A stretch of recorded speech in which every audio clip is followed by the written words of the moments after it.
What's good, YouTube? Welcome back to another video of KB the Wizard. Guys, we got to talk about this, man. We got a good sis. Jazz spilling the beans, right? Spilling the beans and pretty much throwing your boy Anton Daniels under the bus. Now, the reason I say we got to talk about it, right? The reason I say we got to talk about it is for the simple fact we did a video on Corey Holcomb and how his downfall needed to be studied. And hey, what did I say? Your boy Anton Daniels, you look at him, he's flourishing.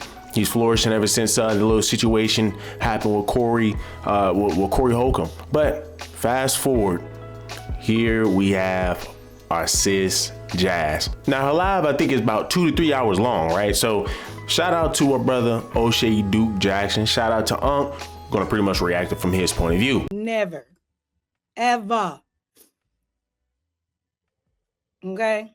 But I'll keep it a buck. You know what? I'll keep it a buck with y'all. Anton definitely asked me to come to Detroit before.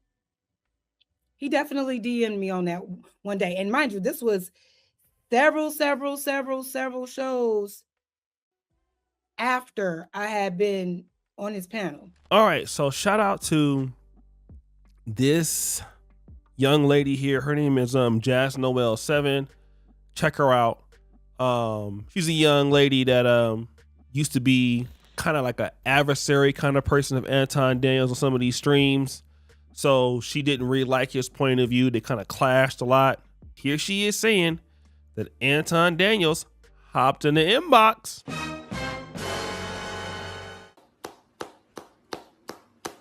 Right? And when he asked me, when you come into the D, I said, for what? When you come into the D, huh? Okay. What's in Detroit? And he said, you know, you'll just have to trust me. It'll be fun. And I'm, nah, fun in Detroit. I ain't never heard of that. Well, you'll just have to trust me. What difference does it make, right? Mm-hmm. He's talking to me. He's not giving me any. Now, if he's DMing me like this, somebody that he has gotten into it multiple times with, right? If he's DMing me with this pimp talk, because that's exactly what it sounded like. You just got to trust me. It'll be fun. Like, let's get to the whole idea of the pimp talk, because I mentioned this. See, Anton is funny, right? But she calls it pimp talk. I want you to check this out. Let me say this also. Mika stayed in pocket. She followed my lead. She stayed. She ain't do none of that. She ain't trip. She just said, "Yo, I'm rolling with you," and that's the end of the conversation. She ain't say one word. She just kept it moving. That's how women are supposed to move. They're not supposed to do all of the extra and all of that. You follow the lead of the person you're with. Now, this is after the Corey Holcomb incident. He mentions the term, "Oh yeah, she stayed in pocket." Again, Anton talks a lot about black culture is trash, but he don't have no problems using that phrase, stay in pocket. And the only time that I've heard that phrase, stay in pocket, is when pimps use that phrase. So he's talking basically to Mika, even if she may not catch that, as if she is a hoe, right? And basically, if I'm not mistaken, staying in pocket means you minding your business, so when other pimps try to come and try to knock you, that you're staying in pocket kind of out the way. I could be wrong, but that's my interpretation. So this young lady here is saying the same thing. He's trying to pimp me. Now remember, you're inviting women from your show that you disagree with over to Detroit. You're a married man, but again, clout goes to dudes' heads. I'm telling you, because they're on his show, right? So he believed that because they're on his show, they're up and coming female creators, he can do whatever he want to them. And believe it or not, I know it sounds asinine, but that is exactly how many content creators feel in the live stream communities. Like, oh, she's on my panel. Oh, she's here. Nah, that's all me. I'm telling. Like I said, guys, I know we don't like Jazz as much. I know for at least the people who watch this channel faithfully, we know how Jazz is. We know how Jazz can get, right? We know how Jazz can get. But I would be lying if I would tell y'all that, hey, listen, I think she's lying. No, I honestly think she's telling the truth. I honestly think she is telling the truth in this situation. Just for the simple fact that you will also see O'Shea D. Jackson post a video where I think it was on Room 9 where Anton come out of nowhere and talking to Mika and telling everybody on the panel that, hey man, look, she essentially knows her place. I mean, I don't know what husband in the world will sit here and allow another man to talk about their wife like that. That's wild to me. That's wild to me. I ain't even gonna lie. These past couple of days, Anton has been taking some L's. I thought dude was in the clear, but he's not in the clear. The dog is not in the clear, man. But as I stated before, hey, I can't be biased in this situation. So, hey, for once, I would never think I would say I'm going to take what Jazz is saying over what Anton Daniels is going to say or is saying. But let's continue. This is how a lot of guys think. It'll be fun. And I said, for what? What do you ask me? What are you asking me to come to Detroit to do? Right? Well, what difference does it make? You'll just have to trust me. I said, it makes all the difference. I need details. Okay. You just gotta trust me. Trust to do what? Now again, she should have been real shady and showed these DMs because I'm gonna be honest, she's a very good looking lady. So I don't doubt that what she's saying is the truth. But what is she going to be doing there? Now when you look at her page, she just starting out. She has like only 16 videos, 1,400 followers. You know, like I said, she might figure it out and blow up, but I would assume when he was interacting with her, she probably had less than this amount of followers. So again, the big dude is preying on the smaller subscribers. A lot of dudes in the live stream community do this. And you know what he said to me? Just let me know when you're ready, because you'll just have to trust me. Never spoke to him about it again. And it never played out. Why? Because I'm asking too many questions. I'm not excited because you DMing me asking to bring me to Detroit for what? And this was like fresh off of the conversation that he had about having women that he worked with or are friends with, how they got to be on the table for him. My ain't never on the table. All right, so Anton Daniels has said this on the stream that any woman that wants to work with him, there has to be something in it, usually booty clapping material stuff. And let me just tell you this, I don't stream or really do panels anymore. I mean, when I was doing it, it was never really with women unless it was like the Sunday Rumble thing. But like Anton and the Lapeef guys, they would have this sort of community with a lot of the women that was on there talking about relationship topics, okay?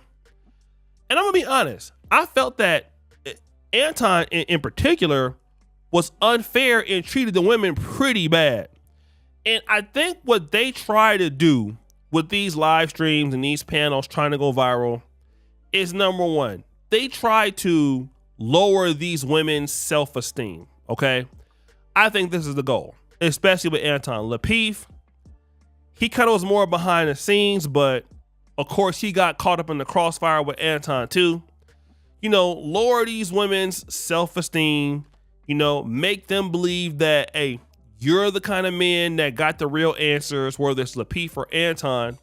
Then use that brainwashing to get these women to do a lot of the works on the live stream, have them doing the work, you know, while they're not even there. And then use those same women to clap. So what they'll do is they'll be working with other YouTubers, let's say like No Captivity with Freezy, shout out to Chicago Rilla. Like those channels may not be very, very big, but they got active audiences. Like No Captivity with Freezy, if he goes live, he might have like less than 10,000 followers, but he'll have like 700, 800 live. And that's a lot of women in the community. They come up and join the panels. And to be honest, a lot of these women are fine.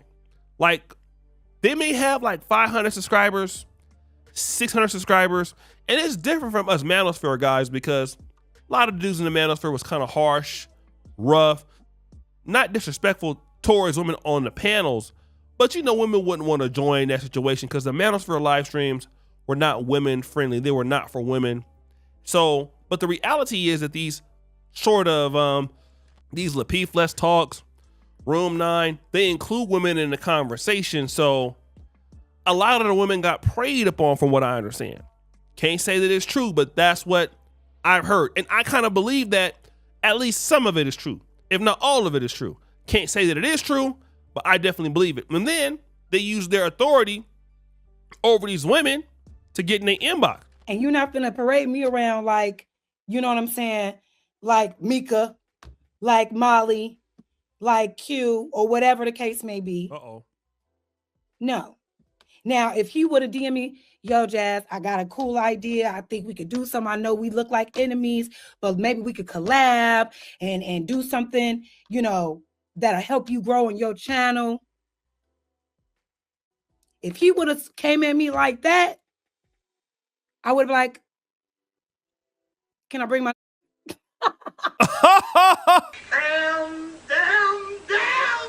Now, let me address this point. She's absolutely correct. If he were to say, listen, I got an idea, can we collaborate? Something like that, something that would help her channel. The reality is that most big creators do not like helping smaller creators, at least not for the free. If you're Anton, you're selling this brand called the Bag Chasers, you're selling consultations, and a lot of YouTubers do that now. I don't do consultations because I just really don't like talking to people like that, but it does happen. So for the most part, if you're a lady, Anton is not gonna really sit back and try to help you start your platform. And number one, and the reason why is Anton can't help you start your platform. We've seen what it was with Mika. Anton can have you on to panels, people know you, but Anton can't get somebody to watch you, right? You need to be an actual good YouTuber. You need to be able to have a voice. You can't be, in these days, concentrated on live streams, cutting up your clips all the time, reposting something that's not good work, don't have good quality work. Anton can get away with that because he has a large offline presence and he's so damn controversial every day. But for most women out there, that's like Mika or somebody else, you're gonna have to be exceptionally good at what you do to stand out without controversy. You're gonna have to have a real deep analysis. You're gonna have to really understand politics very well. If you're going that route, you're going to have to be exceptionally well and put a lot of time into it. And most women will not, all right? So they fail anyway. So I believe what she's saying has weight. Can I bring my man? I would love for her to show receipts, right? I'm pretty sure that's going to be Anton's response. If he does see this, he is going to more than likely ask for receipts. He's going to say, pull it up and prove it. But then again, I feel like he also has plausible deniability. The fact that he could just simply say, well, Doc, I was telling you to come out here, man, because we're trying to travel. We're trying to get some work done. We can be business partners, which I kind of have to ask. I mean, if you're willing to do this for Mika, and if that might be your excuse for Jazz, what about the men, right? Are you going to put any brothers on? And I'm not saying that your boy Anton didn't put any brothers on. I'm not saying he isn't, right? But with this situation right here, I would gotta ask, like, who is the yang to Mika's yin or whatever, right? Who, like, do we have a male? Do you have a man that you're trying to help push up?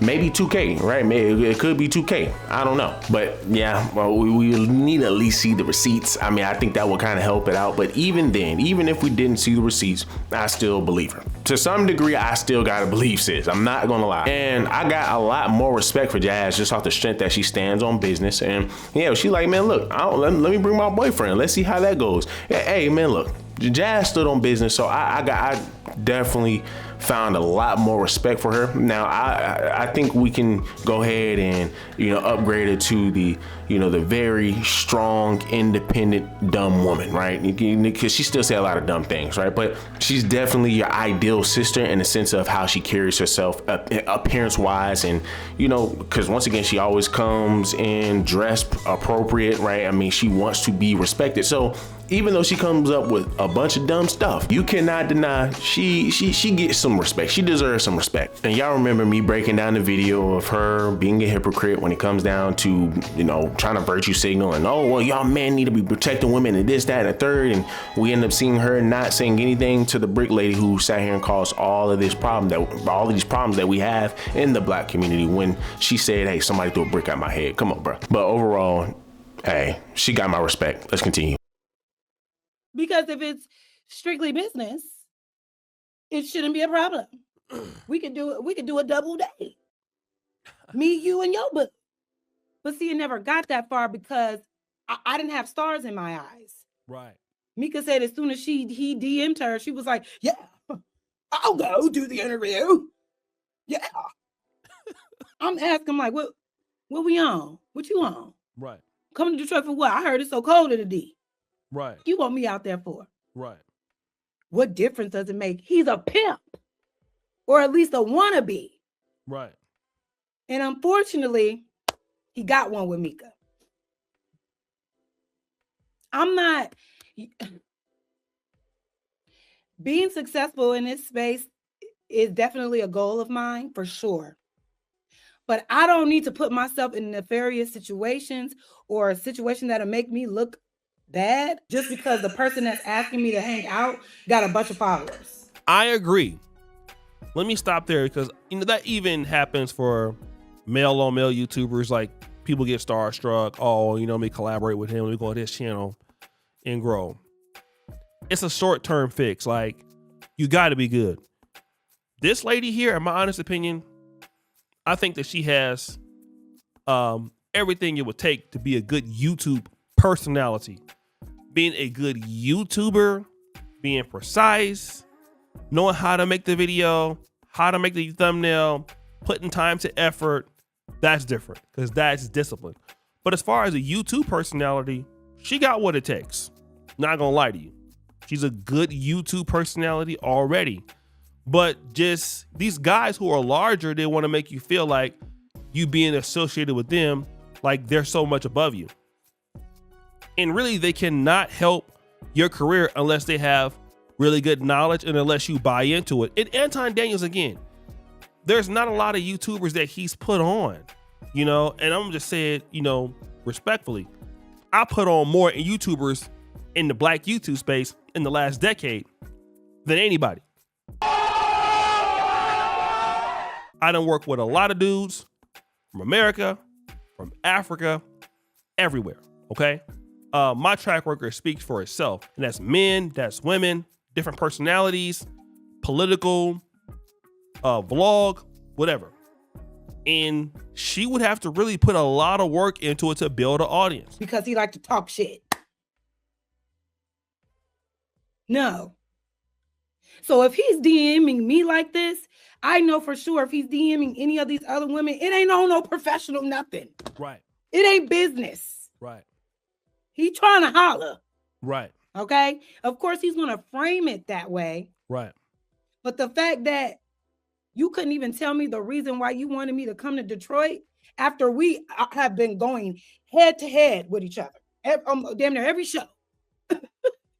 See, he was attracted to that. You was turning him on. That lets me know I bring value to you. But you're not going to use me to look like one of your little honeydews, your little honey dips. Right. Oh, no. So yeah, y'all, that's why I'm like, you can't fool me because the way he moved, it's not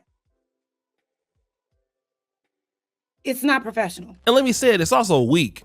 Like for a dude to sit there and say, I'm a bag chaser, I love God, I love my wife. Bruh, if you really that dude, you ain't got to deal with the chicks that you work with. That's weak. Actually, to me, it showed me you don't got no game. If you gotta clap the cheeks of the women that work with you on your live stream, you gotta have them or whatever, that's weak as I don't know what. I mean, that's just, it's lame. You know, it's so many women out there. You gotta clap the women, the live stream women that basically need to grow their platform. And so because they may look up to you because you're a bigger YouTuber, like scratch that. If you really that dude, go and get somebody who nobody know you. You pull up, what's going on? What's your name? This is my name. Trying to see what's up with you. Want to take you out, buy you a diet water. Got him. Don't use my pickup line because it worked. But you ain't doing that. You got to have some kind of advantage over the booty for you to get it. That's weak. No game. The lame ain't got no game. It's trash work, period. So guys, go ahead and subscribe to her. Her name is Jazz Noel 7. All right, check her out. We out. Hey man, Jazz was on timing. Jazz was on timing. You have to call a spade a spade. I feel like Anton is in the wrong. I definitely feel like Anton is in the wrong. But if anything, I would just have to ask, and this is more for Anton, what more do you want out of life? Like, what more do you want out of life? I mean, you literally, like, everybody's goal is to be comfortable, to live a comfortable life. You ain't even gotta be rich, but a lot of people goals, I think majority of people want to live a comfortable life where they can put the bills on autopilot, they can travel if they want to, they don't have to really worry about much of anything. Well, Anton Daniels has that times 10, times 20, whatever, right? I mean, the dude makes damn near $1 million a year. And you mean to tell me you still have to try to keep going hard, to keep looking for something? You already have Room 9, you already have your other channel, you kind of delve into, political topics. So, I mean, you have a wife that you've been with since high school, you have a child. I mean, you can practically buy whatever you want. What more do you want out of life? What more do you need? Why do you need to attention seek is my question. Why do you need to sit up here and try to drill, well, look guys, we just gotta give it a bean. I mean, it seemed like bro probably didn't dealt with Mika too, right? But I mean, like I said, I'm not gonna put it past Anton Daniels to send any off the wall message to Jazz. I mean, because they even admitted before that, hey, they text each other off the screen because Jazz was upset about something. I mean, like I said, what Anton Daniels is doing right now is damn near biblical levels of greed. I mean, like, bro, like, then you shitting where you eat, bro. Come on, man. We got to do a little bit better than that, man. You would think Unc know better than that. But, hey guys, listen, this is why I take the poor man's podcast approach when it comes down to this YouTube stuff. I'm just looking to get to 100,000 subscribers, 200,000, 300,000. Anything after that is a blessing, right? I really could care less for it, but anything after that is a blessing. I want to be able to get to the point where I can go ahead and start creating my own trades and my own endeavors, create multiple sources of income to where if something happens to YouTube, hey, it is what it is. I'm making money outside of this. And you don't see Poor Man Podcast beefing with anybody. The only people he truly had issues with was Fresh and Fit. And that was when Fresh and Fit first started to go downhill. They got called out for trying to get somebody on the show, but hey, they had to sleep with Ant or Fresh or Myron to get on the show. It's wild. But he stays out the way. The dude got 900,000 subscribers and he stays out the way. He just does his reaction videos and stay out the way. Why can't Anton just take that same approach? And let's just keep it a bean. Anton is 10 times bigger than Poor Man's Podcast, but yet you see Poor Man's was able to get over 900,000 subscribers. So once again, it just comes, a point in time to where you just kind of have to ask yourself, is it worth it doing all of this stuff? So, y'all guys let me know down below what y'all guys think. Leave me a huge favor, leave me a like, leave me a comment, subscribe to the channel. Till the next one.